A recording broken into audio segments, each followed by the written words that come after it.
বিসমিল্লাহির রহমানির রহিম।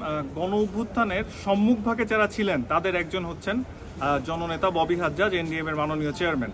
আমরা দেখেছি গত জুলাই বিপ্লবের সময় উনি সামনে থেকে নেতৃত্ব দিয়েছিলেন। এখন যদি আমরা আসি বাংলাদেশ সামনে নতুন বাংলাদেশকে ঘিরে আমরা যে স্বপ্ন দেখছি, সেই স্বপ্নে আমরা যদি দেখি 10 জন ব্রেইন যারা দেশকে নেতৃত্ব দিবেন তাদের একজন হচ্ছেন জননেতা ববি হাজ্জাজ। এই মানুষটিকে যদি অ্যাটাক করা হয়, সামনে নতুন বাংলাদেশের স্বপ্নকে ধূলিসাৎ করার আওয়ামী লীগের যে প্রচেষ্টা সেটা অব্যাহত রয়েছে, এটাই আজকে প্রমাণ করল।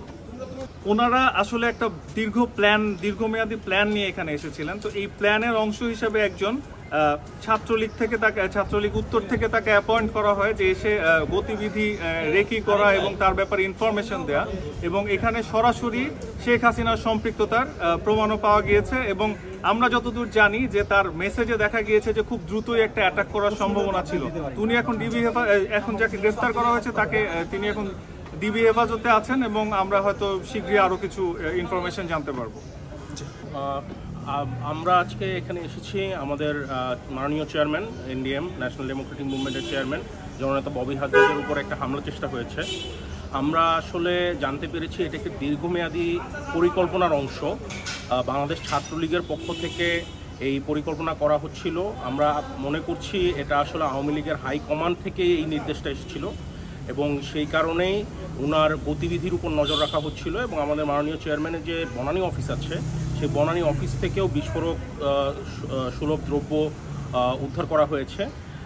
আজকে যিনি এসেছিলেন উনি আসলে রেকি করতে এসেছিলেন, যে ছাত্রলীগের কর্মী এসেছিলেন, উনি রেকি করতে এসেছিলেন যে মাননীয় চেয়ারম্যানের গতিবিধি কীভাবে কী হচ্ছে না হচ্ছে। তো উনাকে মাননীয় চেয়ারম্যানের দেহরক্ষীগণ আসলে আটক করেন এবং তার যখন ফোন চেক করা হয়, ফোনে বিভিন্ন ধরনের মেসেজেস পাওয়া যায়, যার মধ্যে একটি মেসেজ ছিল আজকালকের মধ্যেই ব্যাপারটা শেষ করতে হবে। সো উনার উপরে একটা হামলার আমরা আশঙ্কা যেটা করছিলাম সেটা আজকে আমরা সেটার প্রমাণ পেলাম। সেই প্রমাণের আমরা তীব্র নিন্দা জানাচ্ছি এবং আশা করছি সরকার এর বিরুদ্ধে কঠোর অবস্থান নেবেন।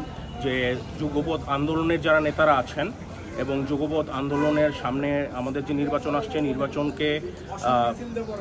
নির্বাচনকে সঠিকভাবে শেষ করার জন্য সরকার আরও কঠোর হবেন এবং এইরকম হামলার চেষ্টা, এটার বিরুদ্ধে সরকার আরও কঠোর অবস্থানে যাবেন এবং সকলের নিরাপত্তা, আমাদের দেশের শুধু রাজনৈতিক নেতা না, আমরা দেখছি সকল জনগণের নিরাপত্তা নিয়েই একটা প্রশ্ন উঠছে, সেটা সরকার ঠিকমতো প্রচেষ্টা নেবেন এবং এনশিওর করবেন যে সবাই যাতে নিরাপদ থাকে। তার প্রতিবাদ আমরা এই ন্যাক্কারজনক ঘটনার তীব্র প্রতিবাদ জানাই, তীব্র নিন্দা জানাই। এখান থেকে ক্লিয়ারলি বোঝা যাচ্ছে যে ফ্যাসিস্ট সরকারের একটা অপশক্তি এখন পর্যন্ত সক্রিয় মাঠে, এবং এই শক্তিকে বর্তমান সরকার এখন পর্যন্ত সমূলে উৎপাদন করতে সক্ষম হয় নাই। এটারই প্রতিফলন ঘটেছে আজকে আমাদের মাননীয় চেয়ারম্যান ববি হাজ্জাজের উপরে এই ন্যাক্কারজনক হামলার চেষ্টায়, হত্যার চেষ্টায় তাকে এখানে বিভিন্ন লোকজন ঘোরাঘুরি করছে এবং চেয়ারম্যানের যে বনানী কার্যালয় আছে সেখানে পর্যন্ত আপনার বোমা মেরে উড়িয়ে দেওয়ার একটা তীব্র থ্রেট রয়েছে। আমরা এই ন্যাক্কারজনক ঘটনার তীব্র প্রতিবাদ জানাচ্ছি এবং এই ঘটনার থেকে এটাই প্রতিফলন হয় যে নির্বাচন বানচাল করার জন্য একটা মহল এখন পর্যন্ত খুবই সক্রিয়, এবং এই মহলকে যদি আইনের আওতায় না আনা যায় তাহলে আমাদের এই নির্বাচন এবং গণতান্ত্রিক যে আপনার আন্দোলন আছে, এই আন্দোলনকে রুখে দেওয়ার জন্য তারা এখন পর্যন্ত সক্রিয় চেষ্টা করে যাচ্ছে। তো আমাদের আশা থাকবে যে আমাদের নেতাকর্মী এবং সার্বিক বাংলাদেশের সর্বস্তরের জনগণের সব ধরনের নিরাপত্তা এই বর্তমান সরকার দিবে এবং সঠিকভাবে সঠিক সময়ে একটি সুন্দর গণতন্ত্রের প্রতিফলন ঘটে এই ধরনের একটা নির্বাচন দেয়া হবে এবং এই নির্বাচনের মাধ্যমেই একমাত্র বাংলাদেশের ভবিষ্যৎ সুন্দর করা সম্ভব।